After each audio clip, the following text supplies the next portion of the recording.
Na mtazamaji, na kwingineko, vijana katika kaunti ya Bungoma wanamtaka mbunge wa Sirisia John Waluke na gavana wa kaunti hiyo Ken Makelo Lusaka kuweka kando tofauti zao, kuhakikisha wananchi wanapata maendeleo badala ya kukoseana heshima hadharani. Kwenye mahojiano na kituo kimoja cha redio mjini Bungoma, Waluke amemsuta gavana Lusaka kwa ubadhirifu wa fedha za kaunti na kusema kuwa hakuna maendeleo ambayo yanafanywa katika kaunti ya Bungoma.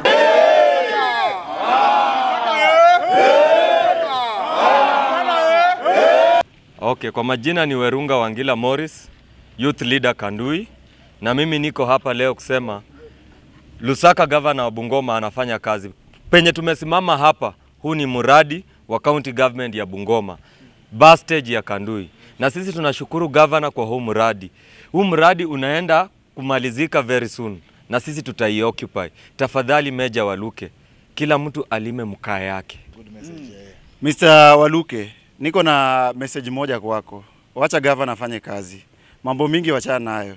Wewe uko kwako, pesa ya CDF unashindaga unapewa. Na uko kwako, uko na barabara moja kama ngozi ya ng'ombe. Hiyo ni biashara gani? Kwamba kama sio msamaha wa rais, saizi ungekuwa unasukuma miaka yako 97 gerezani. Waluke 98. Yeah, in fact 98 years.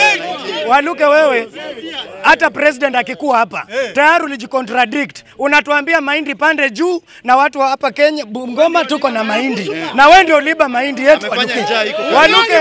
Waluke umefanya njaa iko hapa Kandui. Kazi yako ni kwenda kwa matanga, kupigana na Evelyn Mutiambu kila siku. In fact ni tatu: representation, oversight and legislation.